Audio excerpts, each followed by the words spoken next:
Yo, what's going on, guys? Matthew V. Haynes here, aka The Clock Master. I'm going to briefly be talking about Oppenheimer. This movie was insane. There's going to be some potential spoilers in this video because I have no idea what I'm going to be talking about in this movie. I'm really just going off as I speak here, and I'm trying to do these shorter reviews, guys, like under 10 minutes, under like 5 to 8 minutes, just so that you guys can get my brief thoughts. There's not going to be any formal structure to this review. I just wanted to share my thoughts on the film, how I'm overall feeling about it, and hopefully you guys enjoy this type of video.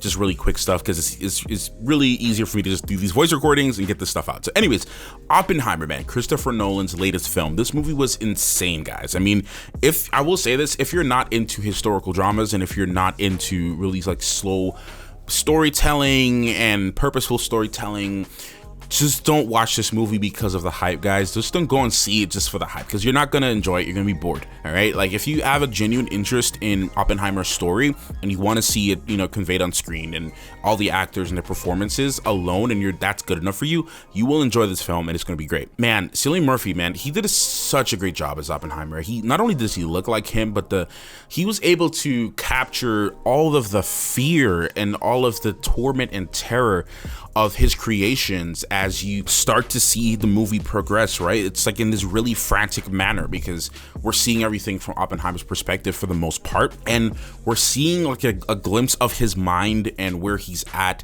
mentally in his thought process, and his brain was just chaotic. There's some like all these fears and anxieties and everything that he's facing and feeling. You get to really see that in a truly great like visual way, and they couldn't have done a better job than what they did in that film. I mean, guys, no CGI in this movie at all. Everything just felt really raw, personal, connected. The shifting between the black and white scenes and the scenes that weren't in black and white, it was just amazing. I mean, and obviously everyone, just the cast was just amazing. Everyone in this film did an amazing job. I mean, some of the best performances I've seen in recent times. I mean, there's so much complexity to this film. There's so much nuance to this film. Like, my wife and I saw it yesterday, and the theaters were just packed out. Like, all weekend the theaters were packed out for both Barbie and Oppenheimer, which I also did a Barbie video, so go ahead and check that out. But there was so much complexity to this film. There were so many like moments where, especially like shot in IMAX. You need to go see this movie in IMAX, by the way. Go watch this movie in IMAX because there's no other way to experience this film. I refuse to watch this movie outside of IMAX. So like when my wife and I went to go watch this movie, like, you know, she was so captivated. I was captivated. The long run time, you could feel it when you're sitting down, yes, but it was all worth it, man. Everything about it was worth it. I'm not gonna be using any video clips from the trailers in this video. As you can see, I'm only using pictures because, you know, yeah, copyright. But anyways, but yeah, it was, guys, just amazing moments, man. Especially just all the intricate details and the thought process going into the creation of these devices and these gadgets, air quotes, as they call it in the film. I mean, even certain scenes, you know, Florence Pugh's character, I really was intrigued with her character. I really wanted to get more into her mindset and everything like that. That was a character I wanted to see more exploration of. But the way they utilized her character was great because she was a crucial point for Oppenheimer and his connection to all these rumors that were surrounding him and his political beliefs.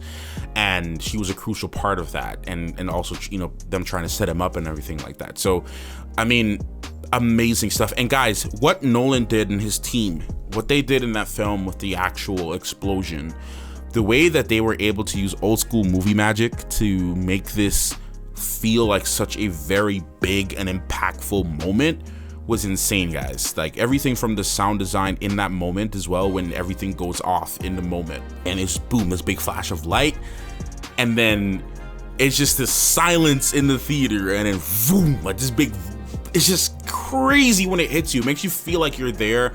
It's like, it was like this moment of just awe and beauty, but also terror and fear and uncertainty and just anguish and just concern and so many emotions. All of these things were portrayed on Oppenheimer's face and with Murphy's performance, because we got to see all of those things. Everything from fear, happiness, because obviously they're creating something that hasn't been done before, right? So there was happiness there for the scientists, but then there was also safety concerns and general moral conflict. There was a moral conflict that was going on here. How would this device be used? How should it be used? You're seeing this conflict start to build up within his character, and the way that it was done, not only with words, again, but with his facial expressions alone is enough for words, in my opinion. Like, there's just enough, it's enough for words, in my opinion. Everything about it was just completely amazing, and I can't wait to see the film again. My wife and I want to see this movie again and really analyze it, because it was such a great experience. Again, you need to watch this movie in IMAX if you haven't seen it yet, and if you want to, you know, watch it again and you haven't had the chance to see it in IMAX, if you can get the extra money to get it, if you can't afford it, just try your best to go see it in IMAX if you can. It's really worth it. It's one of those films that you need to see in the theaters. You need to see it in IMAX. I don't think seeing it on a digital screen will do it any justice, especially with the editing, the colors, the music. Ludwig Göransson did an amazing job with the music as well. So that's all I have to really say about Oppenheimer, guys. Obviously, I can go in more detail about certain, you know, nuanced things that happened in the film, but overall, I really enjoyed this movie. This movie was really mind-blowing. It was captivating. It was striking. It was also bringing such a very sensitive topic to the forefront again with this, and really showing the horrors of how something like this could affect humanity and mankind and its creators, and dealing with the consequences of such creations. So yeah, amazing stuff, guys, and I hope you enjoyed this video. I hope it was nice and short and sweet to the point, and I will see you in the next one. Thank you so much for watching. Clockmaster out.